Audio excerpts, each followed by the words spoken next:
Crime and Punishment by Fyodor Dostoevsky, translated by Constance Garrett. Have I got to bother myself about you too now? Asked Raskolnikov, suddenly coming with the nervous impatience straight to the point. Even though perhaps you are the most dangerous man if you care to injure me. I don't want to put myself out anymore. I will show you at once that I don't prize myself as you probably think I do. I've come to tell you at once that if you keep to your former intentions with regard to my sister, and if you think to derive any benefit in that direction from what has been discovered of late, I will kill you before you get me locked up. You can reckon on my word. You know that I can keep it. And in the second place, if you want to tell me anything, for I keep fancying all this time that you have something to tell me, make haste and tell it, for time is precious and very likely it will soon be too late. Why in such haste? Asked Svidrigailov, looking at him curiously. Everyone has his plans, Raskolnikov answered gloomily and impatiently. You urged me yourself to frankness just now, and at the first question you refused to answer. Svidrigailov observed with a smile. You keep fancying that I have aims of my own, and so you look at me with suspicion. Of course, it's perfectly natural in your position. But though I should like to be friends with you, I shan't trouble myself to convince you of the contrary. The game isn't worth the candle, and I wasn't intending to talk to you about anything special. What did you want me for, then? It was you who came hanging about me. Why? Simply as an interesting subject for observation. I liked the fantastic nature of your position. That's what it was. Besides, you are the brother of a person who greatly interested me, and from that person I had in the past heard a very great deal about you, from which I gathered that you had a great influence over her. Isn't that enough? Still, I must admit that your question is rather complex and is difficult for me to answer. Here, you, for instance, have come to me not only for a definite object but for the sake of hearing something new. Isn't that so? Isn't that so? Persisted Svidrigailov with a sly smile. Well, can't you fancy then that I, too, on my way here, in the train was reckoning on you, on your telling me something new, and on my making some profit out of you? You see what rich men we are. What profit could you make? How can I tell you? How do I know? You see in what a tavern I spend all my time, and it's my enjoyment. That's to say, it's no great enjoyment, but one must sit somewhere. That poor Katya. Now, you saw her.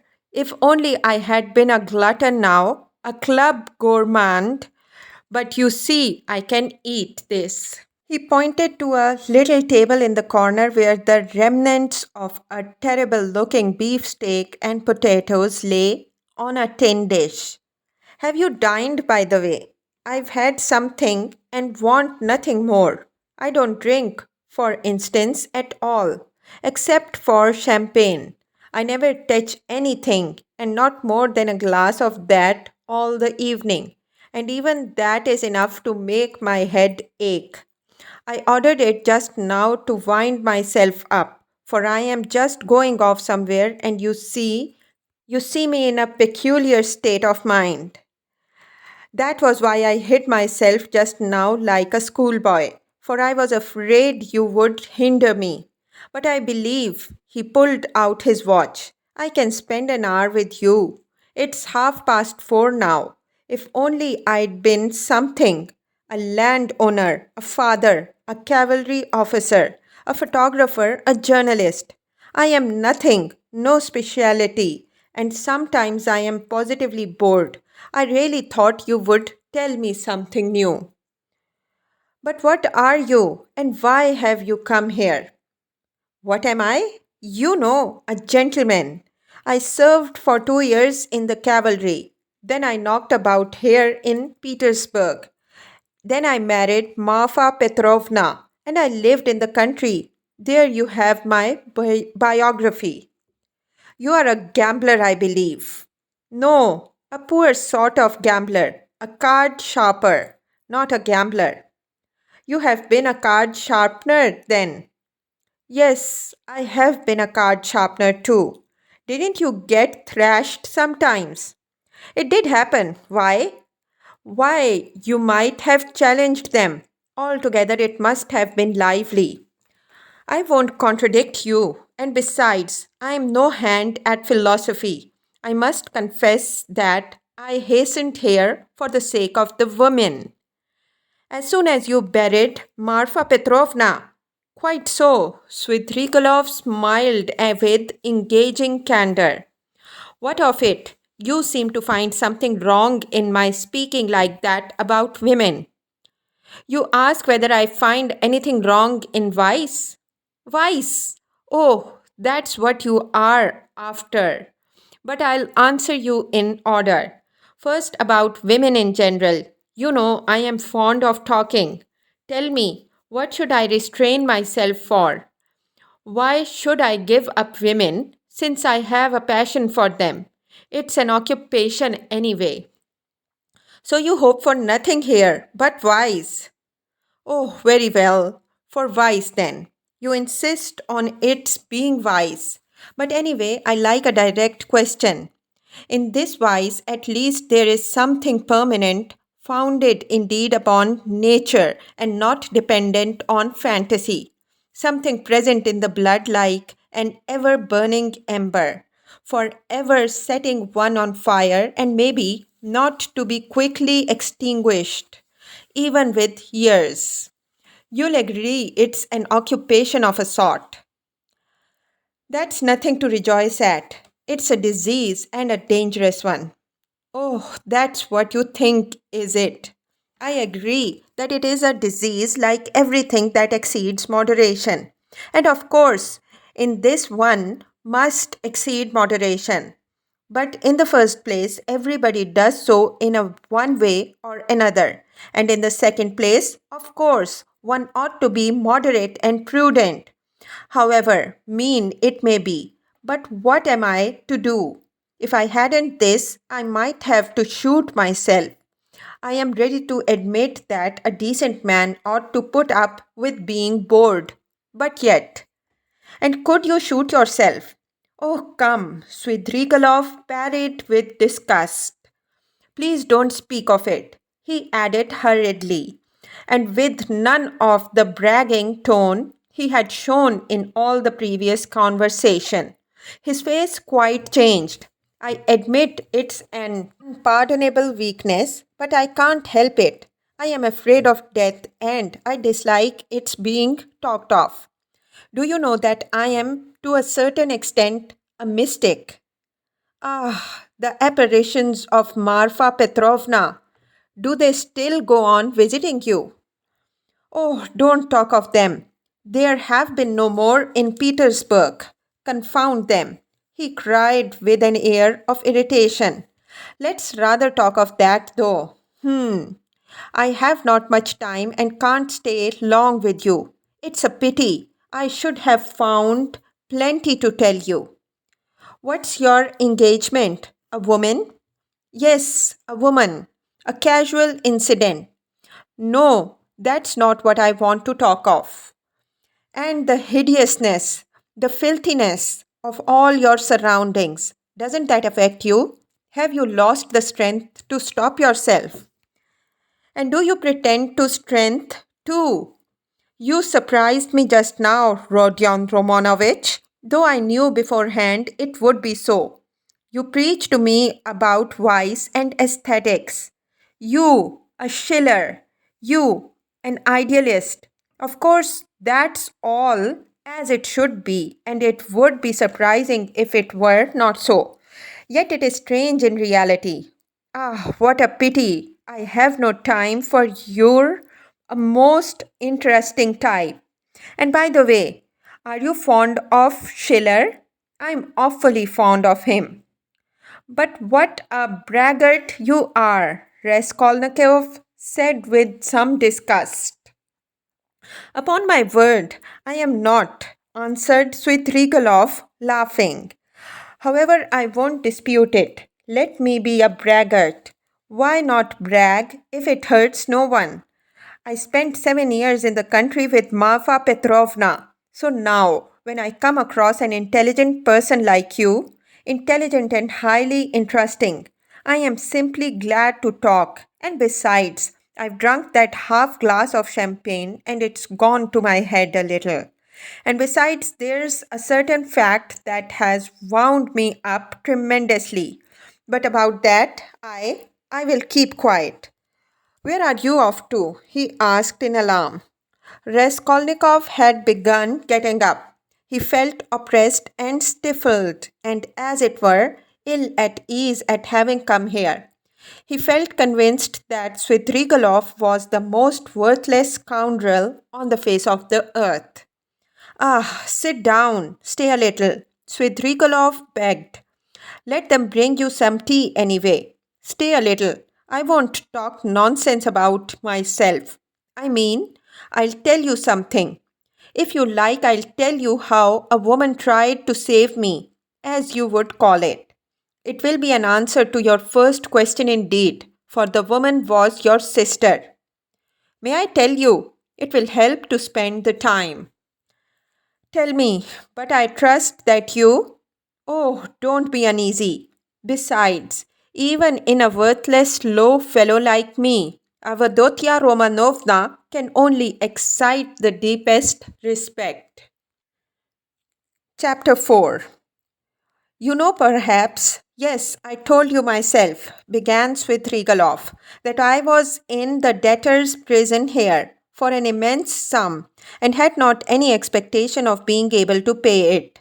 There's no need to go into particulars how Marfa Petrovna brought me out. Do you know to what a point of insanity a woman can sometimes love? She was an honest woman and very sensible, although completely uneducated. Would you believe that this honest and jealous woman, after many scenes of hysterics and reproaches, condescended to enter into a kind of contract with me which kept her throughout our married life? She was considerably older than I, and besides, she always kept a clove or something in her mouth. There was so much swinishness in my soul, and honesty too, of a sort, as to tell her straight out that I couldn't be absolutely faithful to her. This confession drove her to frenzy, but yet she seems in a way to have liked my brutal frankness. She thought it showed I was unwilling to deceive her if I warned her like this beforehand, and for a jealous woman, you know, that's the first consideration. After many tears, an unwritten contract was drawn up between us. First, that I would never leave Marfa Petrovna and would always be her husband. Secondly, that I would never absent myself without her permission. Thirdly, that I would never set up a permanent mistress. Fourthly, in return for this, Marfa Petrovna gave me a free hand with the maid servants, but only with her secret knowledge. Fifthly, God forbid my falling in love with a woman of our class. Sixthly, in case I, which God forbid, should be visited by a great serious passion, I was bound to reveal it to Marfa Petrovna. On this last score, however, Marfa Petrovna was fairly at ease. She was a sensible woman, and so she could not help looking upon me as a dissolute profligate, incapable of real love. But a sensible woman and a jealous woman are two very different things, and that's where the trouble came in. But to judge some people impartially, we must renounce certain preconceived opinions and our habitual attitude to the ordinary people about us. I have reason to have faith in your judgment rather than in anyone's. Perhaps you have already heard a great deal that was ridiculous and absurd about Marfa Petrovna. She certainly had some very ridiculous ways, and I tell you frankly that I feel very sorry for the innumerable woes of which I was the cause. Well, and that's enough, I think, by the way of a decorous oraison funèbre for the most tender wife of a most tender husband. When we quarreled, I usually held my tongue and did not irritate her, and that gentlemanly conduct rarely failed to attain its object. It influenced her. It pleased her indeed. These were times when she was positively proud of me. But your sister, she couldn't put up with anyway. And however, she came to risk taking such a beautiful creature into her house as a governess. My explanation is that Marfa Petrovna was an ardent and impressionable woman and simply fell in love herself. Literally, fell in love with your sister. Well, little wonder. Look at Avadotya Romanovna. I saw the danger at the first glance, and what do you think? I resolved not to look at her even. But Avadotya Romanovna herself made the first step. Would you believe it? Would you believe it too that Marfa Petrovna was positively angry with me at first for my persistent silence about your sister? For my careless reception of her continual adoring praises of Avadotya Romanovna. I don't know what it was she wanted. Well, of course, Marfa Petrovna told Avadotya Romanovna every detail about me. She had the unfortunate habit of telling literally everyone all our family secrets and continually complaining of me. How could she fail to confide in such a delightful new friend? I expect they talked of nothing else but me, and no doubt Avdotya Romanovna heard all those dark, mysterious rumors that were current about me. I don't mind betting that you too have heard something of the sort already. I have, Lucian, charged you with having caused the death of a child. Is that true? Don't refer to those vulgar tales, I beg, said Svidrigailov with disgust and annoyance. If you insist on wanting to know about that idiocy, I will tell you one day. But now, I was told too about some footman of yours in the country whom you treated badly. I beg you to drop the subject, Svidrigailov interrupted again with obvious impatience. Was that the footman who came to you after death to fill your pipe? You told me about it yourself. Raskolnikov felt more and more irritated. Svidrigailov looked at him attentively, and Raskolnikov fancied he caught a flash of spiteful mockery in that look. But Svidrigailov restrained himself and answered very civilly. Yes, it was. I see that you too are extremely interested and shall feel it my duty to satisfy your curiosity at the first opportunity. Upon my soul, I see that I really might pass for a romantic figure with some people. Judge how grateful I must be to Marfa Petrovna for having repeated to Avdotya Romanovna such mysterious and interesting gossip about me. I dare not guess what impression it made on her. But in any case, it worked in my interests. With all Avadotya Romanovna's natural aversion and in spite of my invariably gloomy and repellent aspect, she did at least feel pity for me, pity for a lost soul. And if once a girl's heart is moved to pity, it's more dangerous than anything she is bound to want to save him, to bring him to his senses and to lift him up and draw him to a nobler aim and restore him to new life and usefulness. Well, we all know how far such dreams can go. I saw at once that the bird was flying into the cage of herself, and I made ready. I think you are frowning, Rodion Romanovich. There's no need. As you know, it all ended in smoke. Hang it all. What a lot I'm drinking. Do you know I'm always from the very beginning regretted that it wasn't your sister's fate to be born in the 2nd or 3rd century AD as the daughter of a reigning prince or some governor or proconsul in Asia Minor. She would undoubtedly have been one of those who would endure martyrdom and would have smiled when they branded her bosom with hot pincers, and she would have gone to it of herself.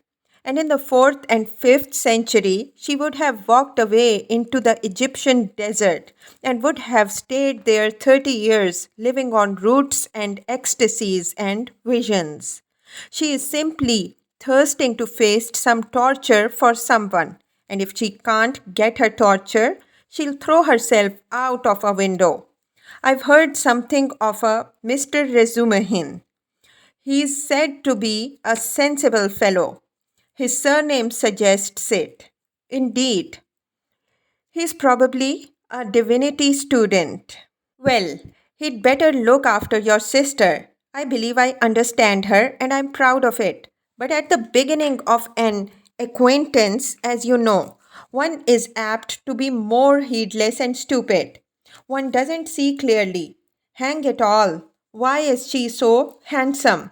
It's not my fault. In fact, it began on my side with a most irresistible physical desire. Avadotya Romanovna is awfully chaste, incredibly and phenomenally so. Take note, I tell you this about your sister as a fact. She's almost morbidly chaste, in spite of her broad intelligence, and it will stand in her way.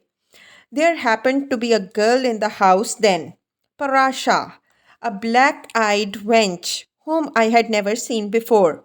She had just come from another village. Very pretty but incredibly stupid. She burst into tears, wailed so that she could be heard all over the place and caused scandal. One day after dinner, Avadotya Romanovna followed me into an avenue in the garden and with flashing eyes insisted on my leaving poor Parasha alone. It was almost our first conversation by ourselves. I, of course, was only too pleased to obey her wishes, tried to appear disconcerted, embarrassed in fact, played my part not badly. Then came interviews, mysterious conversations, exhortations, entreaties, supplications, even tears. Would you believe it? Even tears. Think what the passion for propaganda will bring some girls to. I, of course, threw it all on my destiny, posed as hungering and thirsting for light, and finally resorted to the most powerful weapon in the subjugation of the female heart, a weapon which never fails one. It's the very well known resource, flattery.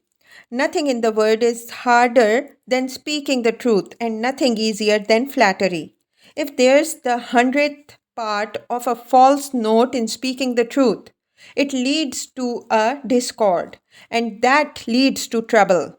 But if all to the last note is false in flattery, it is just as agreeable and is heard not without satisfaction. It may be a coarse satisfaction, but still a satisfaction. And however coarse the flattery, at least half will be sure to seem true. That's so far for all stages of development and classes of society. A Vestal virgin might be seduced by flattery. I can never remember without laughter how I once seduced a lady who was devoted to her husband, her children, and her principles. What fun it was, and how little trouble. And the lady really had principles of her own anyway. All my tactics lay in simply being utterly annihilated and prostrate before her purity. I flattered her shamelessly, and as soon as I succeeded in getting a pressure of the hand, even a glance from her, I would reproach myself for having snatched it by force and would declare that she had resisted. so that I could never have gained anything but for my being so unprincipled. I maintained that she was so innocent that she could not foresee my treachery and yielded to me unconsciously, unaware, and so on. In fact, I triumphed while my lady remained firmly convinced that she was innocent, chaste, and faithful to all her duties and obligations, and had succumbed quite by accident. And how angry she was with me when I explained to her at last that it was my sincere conviction that she was just as eager as I. Poor Marfa Petrovna was awfully weak on the side of flattery, and if I had only cared to, I might have had all her property settled on me during her lifetime.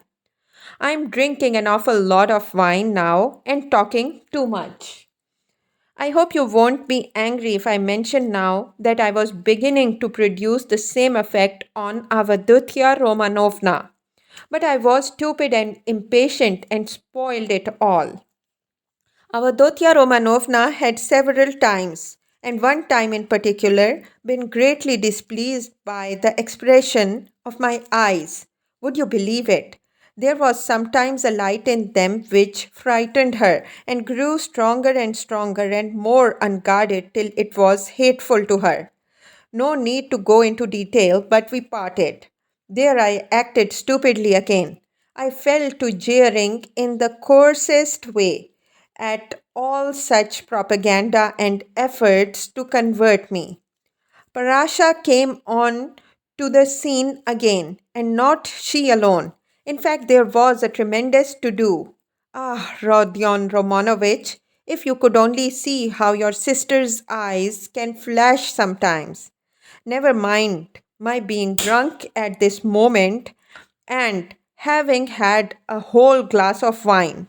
I am speaking the truth. I assure you that this glance has haunted my dreams. The very rustle of her dress was more than I could stand at last. I really began to think that I might become epileptic. I could never have believed that I could be moved to such a frenzy. It was essential, indeed, to be reconciled, but by then it was impossible. And imagine what I did then. To what a pitch of stupidity a man can be brought by frenzy. Never undertake anything in frenzy, Rodion Romanovich. I reflected that Avadotya Romanovna was after all a beggar, that she lived by her work, that she had her mother and you to keep. And I resolved to offer her all my money, 30,000 rubles I could have realized then, if she would run away with me here to Petersburg. Of course, I should have vowed eternal love, rapture, and so on. Do you know, I was so wild about her that at that time, that if she had told me to poison Marfa Petrovna or to cut her throat and to marry herself, it would have been done at once. But it ended in the catastrophe of which you know already. You can fancy how frantic I was when I heard that Marfa Petrovna had got hold of that scoundrelly attorney, Luzahin, and had almost made a match between them, which would really have been just the same thing as I was proposing. Wouldn't it? Wouldn't it? I noticed that you've begun to be very attentive. You interesting young man. Svidrigailov struck the table with his fist impatiently. He was flushed. Raskolnikov saw clearly that the glass or glass and a half of champagne that had sipped almost unconsciously was affecting him, and he resolved to take advantage of the opportunity. He felt very suspicious of Svidrigailov. Well, after what you have said, I am fully convinced that you have come to Petersburg with designs on my sister, he said directly to Svidrigailov in order to irritate him further. Oh, nonsense, said Svidrigailov, seeming to rouse himself. Why, I told you. Besides, your sister can't endure me. Yes, I'm certain that she can't, But that's not the point. Are you so sure that she can't? Svidrigailov screwed up his eyes and smiled mockingly. You are right, she doesn't love me, but you can never be sure of what has passed between husband and wife, or lover and mistress. There's always a little corner which remains a secret to the world and is only known to those two. Will you answer for it that Avadotya Romanovna regarded me with aversion? From some words you've dropped, I noticed that you still have designs, and of course, evil ones, on Donya and mean to carry them out promptly. What? Have I dropped words like that? Svidrigailov asked in naive dismay, taking not the slightest notice of the epithet bestowed on his designs. Why, you are dropping them even now. Why are you so frightened? What are you so afraid of? Me? Afraid? Afraid of you? You have rather to be afraid of me. Cher ami. But what nonsense! I've drunk too much though. I see that. I was almost saying too much again. Damn the wine. Hi there, water. He snatched up the champagne bottle and flung it without ceremony out of the window. Philip brought the water. That's all nonsense, said Svidrigailov, wetting the towel and putting it to his head. But I can answer you in one word and annihilate all your suspicions. Do you know that I am going to get married? You told me so before. Did I?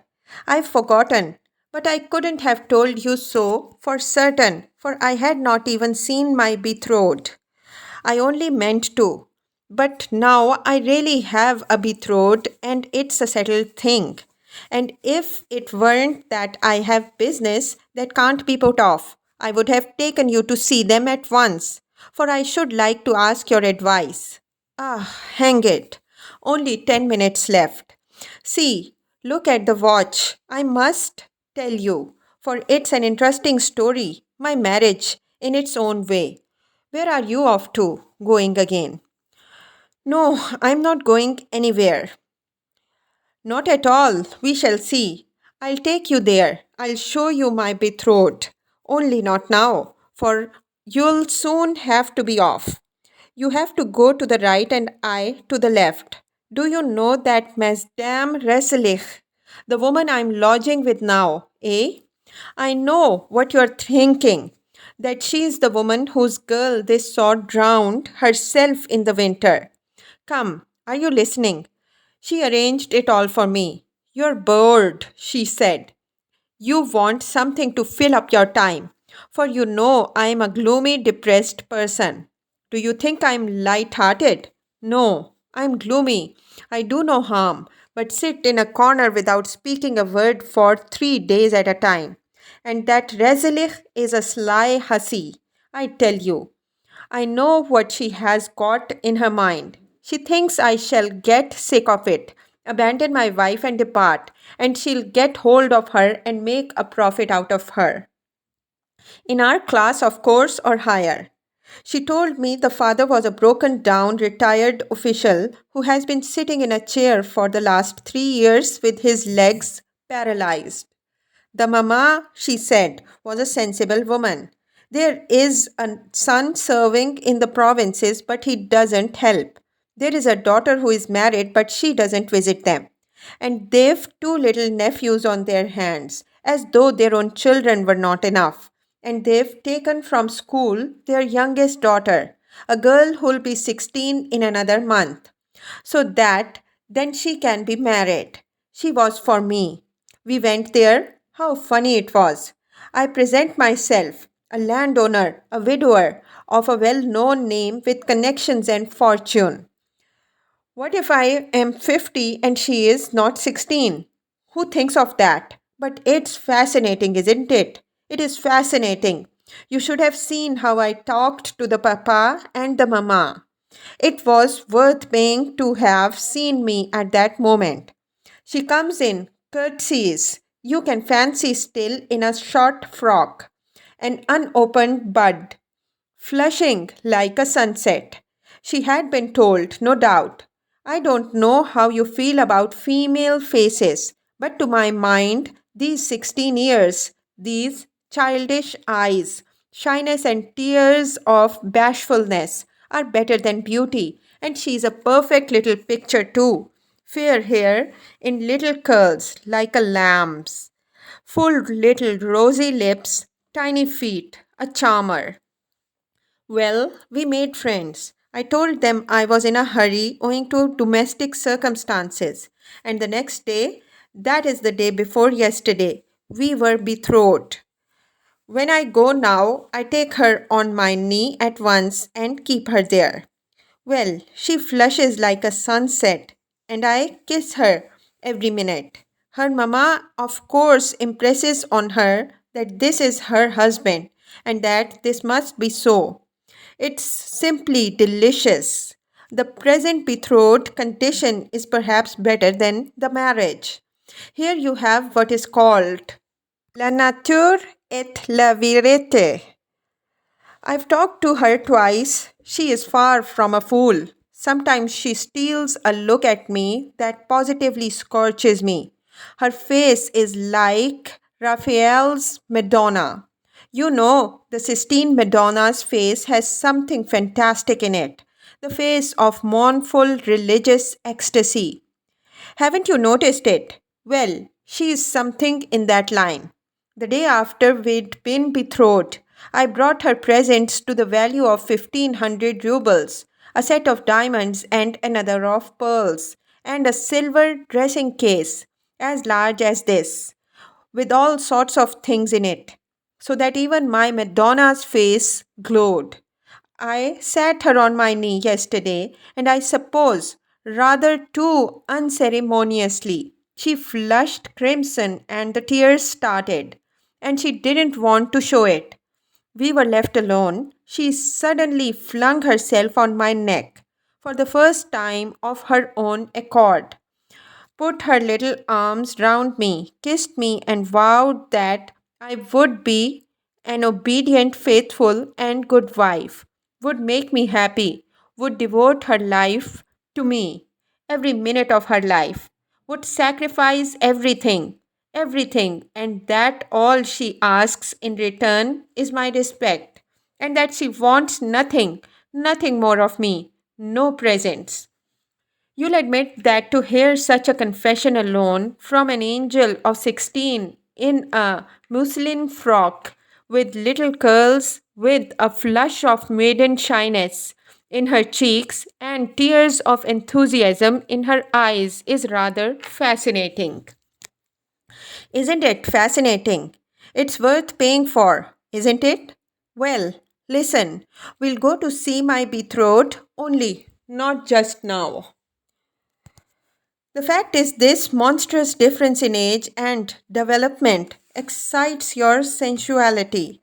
Will you really make such a marriage?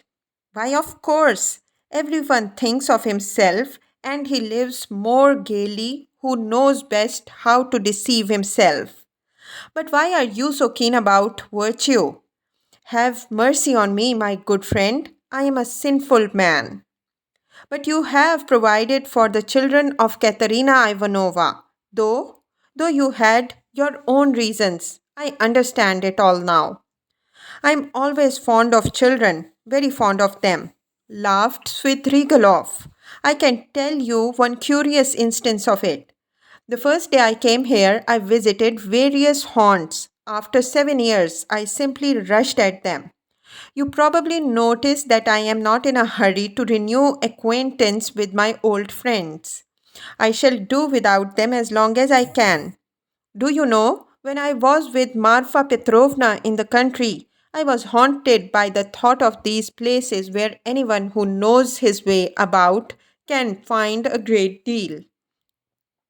Yes, upon my soul, the peasants have vodka, the educated young people, shut out from activity, waste themselves in impossible dreams and visions, and are crippled by theories. Jews have sprung up and are amassing money, and all the rest give themselves up to debauchery. From the first hour, the town reeked of its familiar odors. I chanced to be in a frightful den. I like my dens dirty. It was a dance, so called, and there was a can such as I never saw in my day. Yes, there, you have progress. All of a sudden, I saw a little girl of 13, nicely dressed, dancing with a specialist in that line. With another one, vis a vis. Her mother was sitting on a chair by the wall. You can fancy what a can that was. The girl was ashamed, blushed, at last felt insulted, and began to cry. Her partner seized her and began whirling her round and performing before her. Everyone laughed, and I, like your public, even the can public, they laughed and shouted, serves her right, serves her right. Shouldn't bring children. Well, it's not my business whether that consoling reflection was logical or not. I at once fixed on my plan, sat down by the mother, and began by saying that I too was a stranger, and that people here were ill bred, and that they couldn't distinguish decent folks and treat them with respect.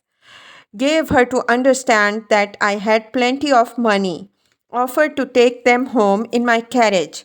I took them home and got to know them. They were lodging in a miserable little hole and had only just arrived from the country. She told me that she and her daughter could only regard my acquaintance as an honor. I found out that they had nothing of their own and had come to the town upon some legal business. I proffered my services and money. I learned that they had gone to the dancing saloon by mistake, believing that it was a genuine dancing class. I offered to assist in the young girl's education in French and dancing. My offer was accepted with enthusiasm as an honor, and we are still friendly. If you like, we'll go and see them. Only, not just now. Stop. Enough of your vile, nasty anecdotes. Depraved, vile, sensual man. Schiller, you are a regular Schiller. But you know I shall tell you these things on purpose, for the pleasure of hearing your outcries. I dare say. I can see I am ridiculous myself, muttered Raskolnikov. Svidrigailov laughed heartily. Finally, he called Philip, paid his bill, and began getting up. I say, but I am drunk, he said. It's been a pleasure. I should rather think it must be a pleasure, cried Raskolnikov, getting up. No doubt it is a pleasure for a worn-out profligate to describe such adventures with a monstrous project of the same sort in his mind, especially under such circumstances, and to such a man as me. It's stimulating. Well, if you come to that, Svidrigailov answered, scrutinizing Raskolnikov with some surprise. If you come to that, you are a thorough cynic yourself. You've plenty to make you so. Anyways, you can understand a great deal, and you can do a great deal too. But enough. I sincerely regret not having had more talk with you, but I shan't lose sight of you. Only wait a bit. Svidrigailov walked out of the restaurant. Raskolnikov walked out after him. Svidrigailov was not, however, very drunk. The wine had affected him for a moment, but it was passing off every minute. He was preoccupied with something of importance and was frowning. He was apparently excited and uneasy in anticipation of something.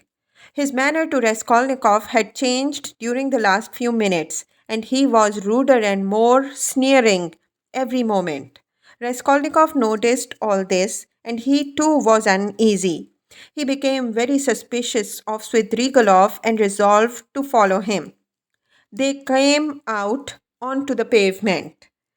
You go to the right and I to the left, or if you like, the other way. May we meet again. And he walked to the right towards the hay market.